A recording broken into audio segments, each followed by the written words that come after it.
Hey everybody, I'm Chef Tom with atbbq.com, and this is chocolate custard pie with peanut butter whipped cream. Well, today we're whipping up a sweet treat. It's chocolate custard pie. And this chocolate custard pie is gonna have 4 components to it. So we'll start with our cookie crumb crust. We're gonna make a chocolate custard that goes on top of that, which is essentially just a chocolate pastry cream. And then we'll top that off with peanut butter whipped cream. And then finally, for garnish, Brûléed slices of bananas. For our cookie crumb crust today, we're using Biscoff cookies, which are kind of a shortbread, a lot of brown sugar flavor, a little bit of cinnamon. Now before we get these into the food processor, I'm just gonna help by starting to break them up a little bit.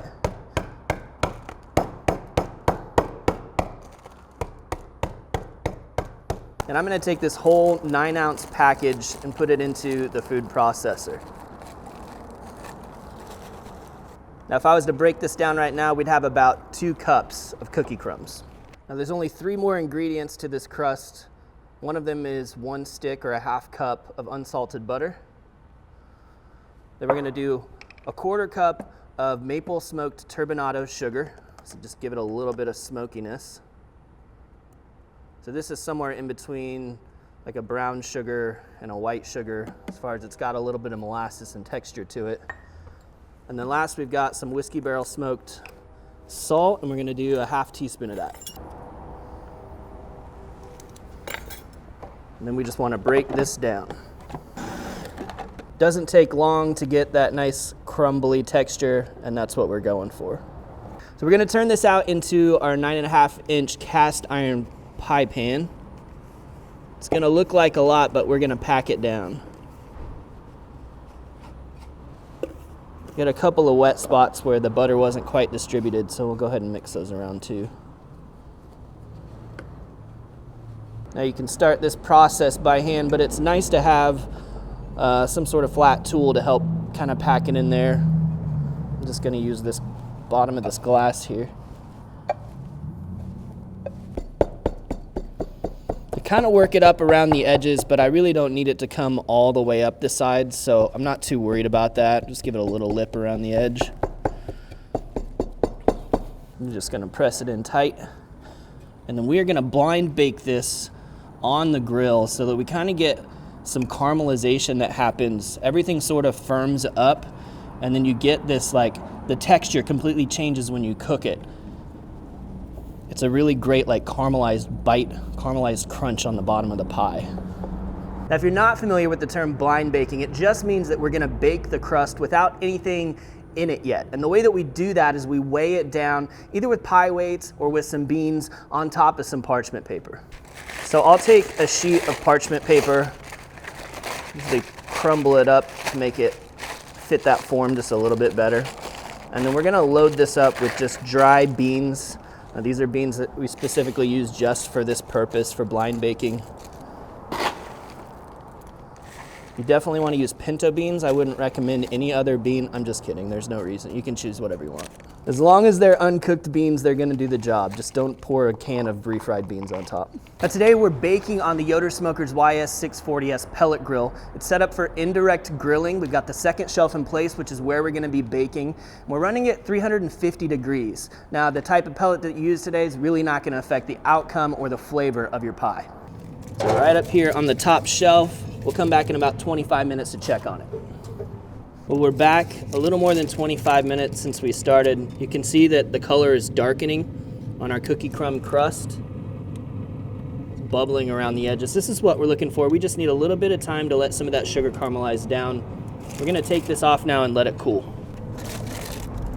So at this point, you wanna let it cool down to room temperature, just the way it is. Then take those beans out and stick the crust into the refrigerator to firm all the way up. So we're gonna go ahead and start on our chocolate custard now. The first thing we gotta do is get some eggs and yolks, or yolks and whites separated, I should say. We're gonna be using the yolks in the custard. The whites, you can do whatever you like with them.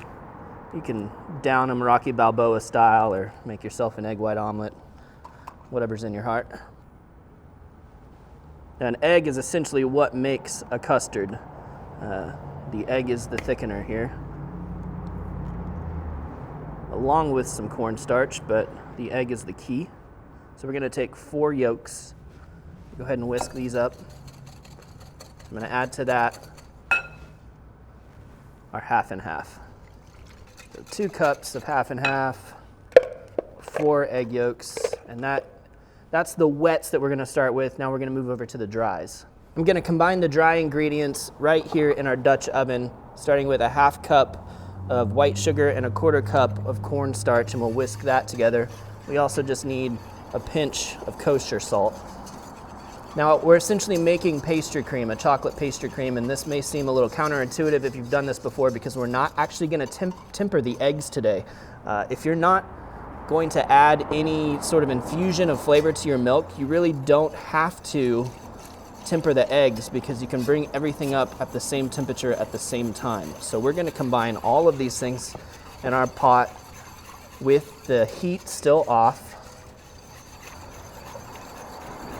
And then once I've got that whisked together, I'm gonna go ahead and turn the heat on over about medium.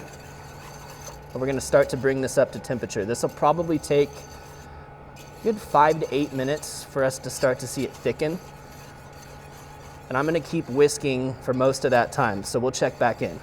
As our custard starts to warm up, I'm gonna go ahead and chop up our chocolate. I've got a cup here of dark chocolate. It's about half like 60 something, half 70 something. So it's a pretty dark chocolate, dark chocolate blend. And I just want to go ahead and chop these up. We're gonna make the pastry cream basically like I normally would. And then we're gonna stir in the chocolate at the end using the residual heat from the pastry cream to melt the chocolate. So I just need these in small enough chunks that they're gonna melt in that hot pastry cream. All right, so you guys can see how this is really thickening up. And the other thing that we're looking for is for these bubbles to start coming through, just like that. So for the next minute or so, I wanna let that bubble, but I'm gonna continue to whisk this to make sure that we don't scorch anything on the bottom. All right, so we've given it that minute now. I'm gonna turn the heat off. We're gonna remove this from the heat source completely. And immediately we can go ahead and throw in our chocolate chips. At the same time, also going to add some vanilla extract and 2 tablespoons of butter. And then whisk until that's all smooth.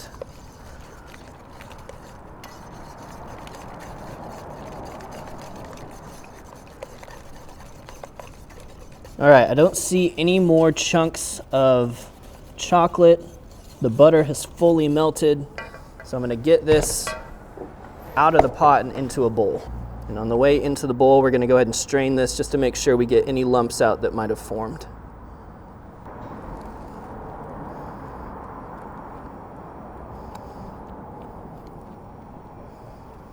All right, so our chocolate custard is done here.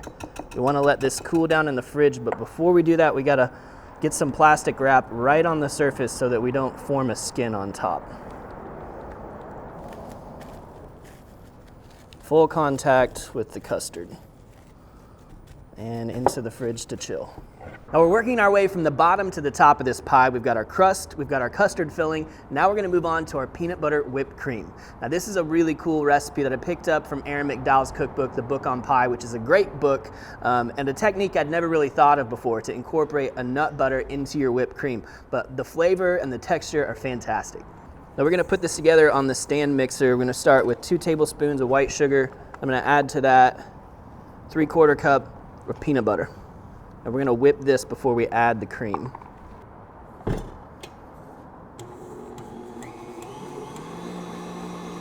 It's a small enough quantity that you might have to lift the bowl up to get that to whip all the way. But what we're looking to do is you wanna see this lighten in color and it should become airy and fluffy.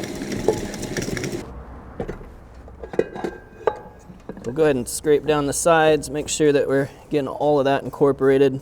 But you can already see how it's kind of lightened in color and texture. I'm going to turn this down just a notch here. We're going to start to add in our heavy cream. It's going to want to splatter, so you got to go a little bit slower at first. But then as we start to get it incorporated, we'll pop that speed back up and essentially be making whipped cream just like we normally would.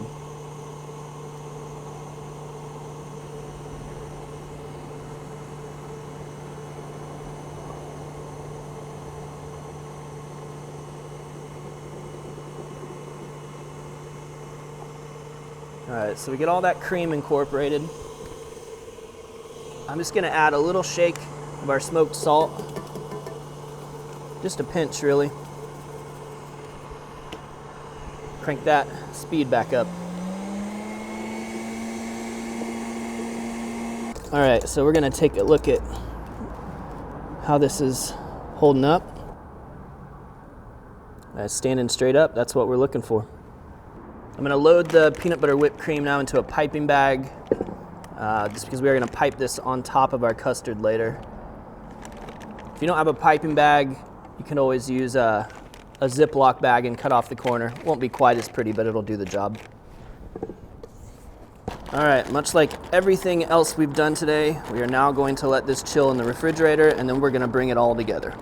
Well, now that everything's chilled down, we're ready to assemble our pie. So we're gonna start by putting our custard on top of the crust. It's pretty chilled down now. You can see how it's really thickened up. We're gonna have to spread it out. You don't have to worry about just how pretty it looks on the top because we are gonna cover it with our peanut butter whipped cream.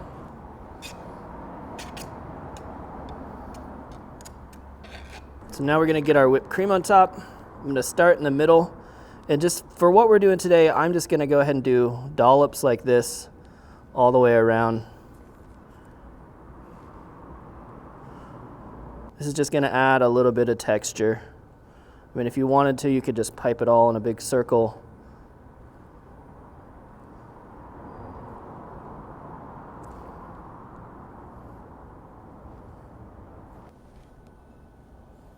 And I'm just gonna go until I've pretty much used up all of my whipped cream. Cover most of the surface here. And then we're gonna finish this off with our Brûléed banana slices. So we're just gonna slice up some banana. I'm gonna say this is a good, you could go 8 to 10 servings on this pie. You probably want one slice for each. 2, 4, 6, 8. Let's start with that. So we're just gonna lay out our little banana coins. And I'm gonna dust the tops of these with some white sugar. Give it a decent layer. And then we're gonna take the torch to it, just like we're doing a creme brulee. And melt it down, caramelize it.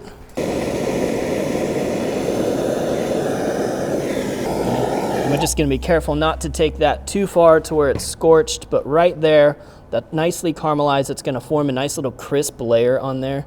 We wanna let that cool just slightly, because if you touched it now, it just burn your skin. But once these have cooled off and they're gonna get crunchy, and we can transfer them over to our pie. So we're just gonna place our bananas, space these out evenly.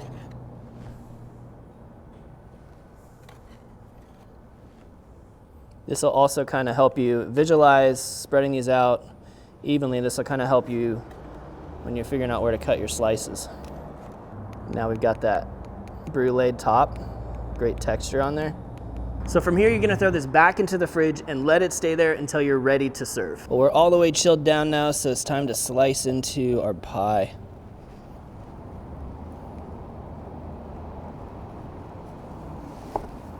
That bottom crust layer's got a good crunch to it, so you gotta be a little bit firm with it. Just go ahead and take one out for now.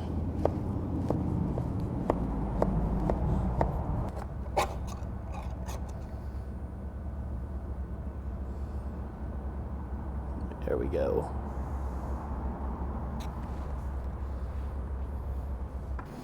We get that crunch on the bottom, that chocolate custard in the middle. Peanut butter whipped cream on top. Let's taste it all together. I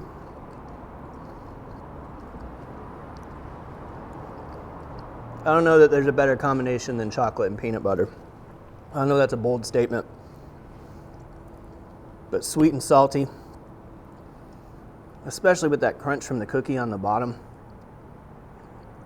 And then it's so creamy. That's a pie. It's fit for a special occasion. I hope you guys will give it a shot and let me know what you think. Well, thank you guys so much for watching. Be sure to check out atbbq.com for all the products featured in today's video. If you enjoy the recipe, hit that subscribe button. And if you have any questions or comments, or there's anything you'd like to see me cook, let me know in the comment section down below, and let's be good to one another. For more recipes, tips, and techniques, head over to atbbq.com/thesauce. All things barbecue, where barbecue legends are made.